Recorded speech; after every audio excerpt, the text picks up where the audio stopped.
End of Act 4.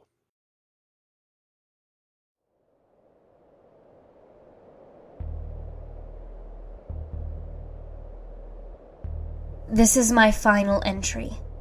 My co-players and I have made every earnest attempt, with occasional relapse, to play this game the right way. I have been meticulous in documenting the process to help our peers and successors through the trials should we fail. In my hubris, I believed these classes were relegated to the earthbound, but even in this quaint supposition, I was in error. Our otherworldly antagonists have assured us of our inevitable failure repeatedly, while the gods whisper corroboration in my sleep. I believe them now. I just blew up my first gate. I'm not sure why I did it, really. I'm not playing by the rules anymore. I will fly around this candy-coated rock and comb the white sand until I find answers. No one can tell me our fate can't be repaired. We've come too far. I jumped out of the way of a burning fucking tree, for God's sake. I have used a spell to rip this walkthrough from Earth's decaying network and sealed it into one of the servers floating in the furthest ring. The gods may disperse the signal throughout the cosmos as they wish. Perhaps it will be of use to past or future species who, like us, have been ensnared by Skya's malevolent tendrils. In case it wasn't clear, magic is real. Pardon my egress. You're on your own now.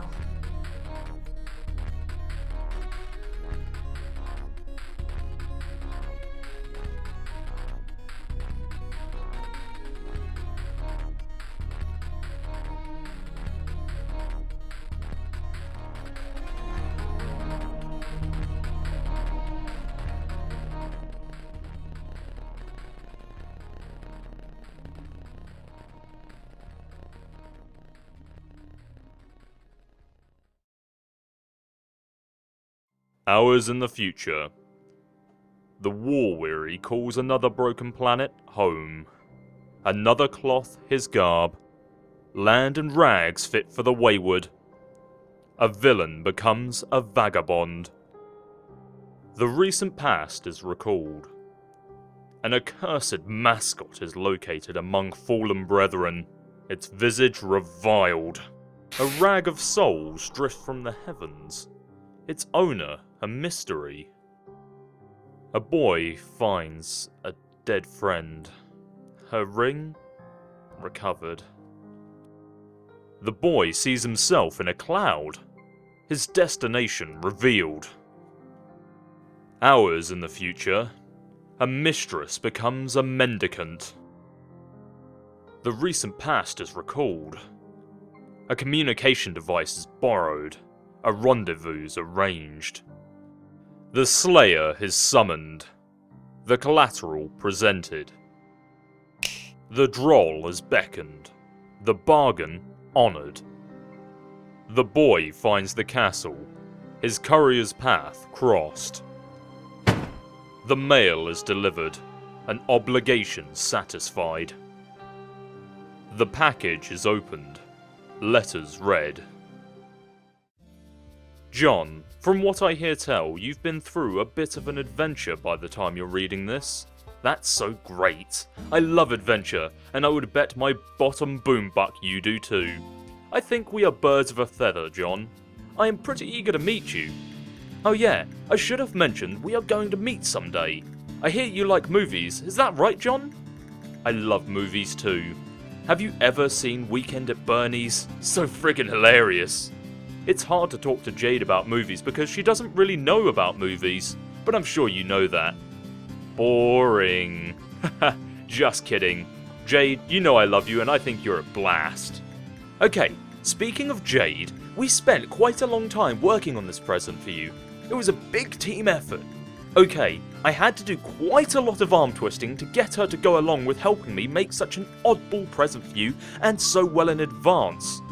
But I had my arm sort of twisted myself to get this going in the first place. But then she came around to the idea because she can see the future. Pretty amazing if you ask me. It'll all be clear later. Gadzooks, with all this arm twisting, I'd be getting a good workout. We should wrestle when we meet, John. I love to wrestle, but I don't get a chance to wrestle with anyone that much. Do you like to get into fisticuffs, John? Scrums and whatnot? Me too. Anyway, you should listen to Jade from here on out, John, because she sure seems to know what's best for you. Whatever your adventure throws at you, I'm sure she'll tell you you can handle it. She believes in you. There is another page to this letter. There is another letter from a different author. Dear John, happy birthday! Even though it's super late and you probably went through a lot of trouble to get it, I really hope this present cheers you up. You looked so sad when you were reading my letter.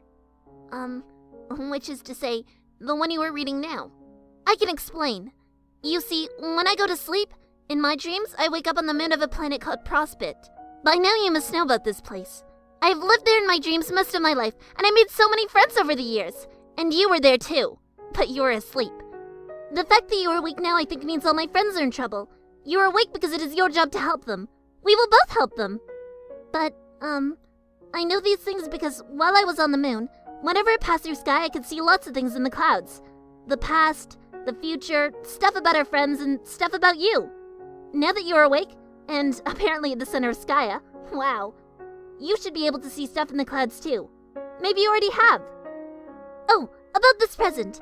My pen pal helped me work on it. He included a letter too. He's really funny and silly, I like him a lot, and I think you would too.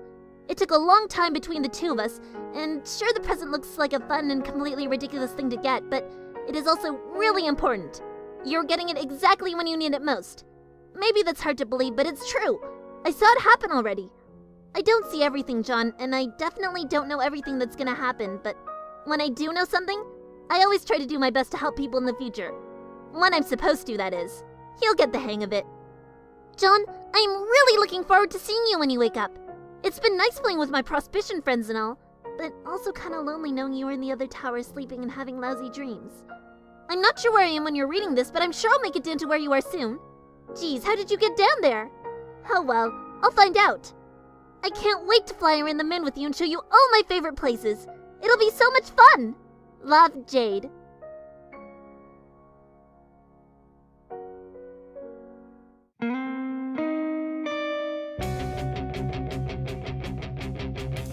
A boy's grief is interrupted, his ring sought. The toy has a new master, the tactician a misstep. Check.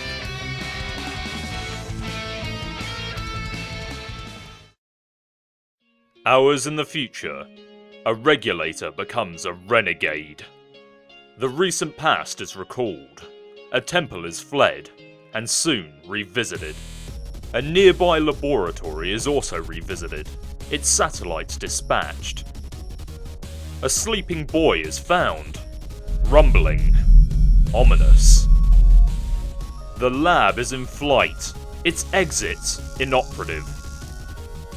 Another public servant makes a sacrifice, a citizen's safety secured. A tyrant is retreating, a battleship landing.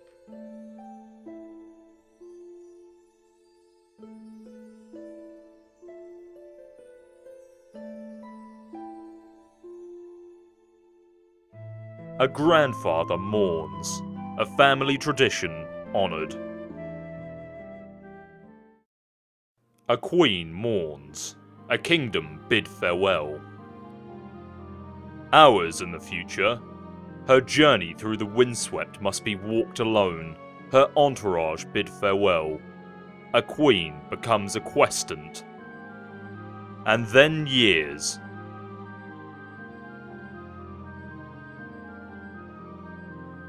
A key is employed. A command station repaired.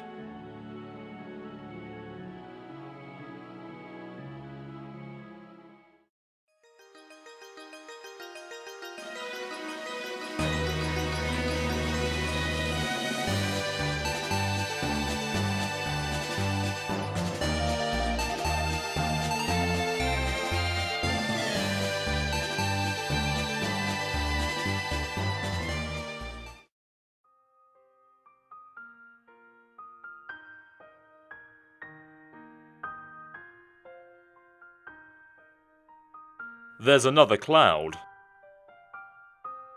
And inside, a dark laboratory, unused for years. And inside, a fourth wall, pilfered from a bureaucrat's office and absconded with years ago. It isn't turned on. But if it was, this is almost certainly what we would see. Picking up from where we left off, I typed a really long recap. Then some other stuff happened. Gallows Calibrator helped John fly to the second gate, which took him to Rose's world, Lolar. He crashed into Rose's room where he found her asleep. He snooped through her room and Dave tricked him into giving him the code to duplicate Rose's writing journals. John opened the package Rose made for his birthday. It contained the bunny from Con Air, the same one John got from Dave, but older and dirtier, and modified with Rose's knitting. She'd had the bunny since she was very young. Oh, come on, Andrew. We're not in the mood for this. Fine. And then I started working on Act 5.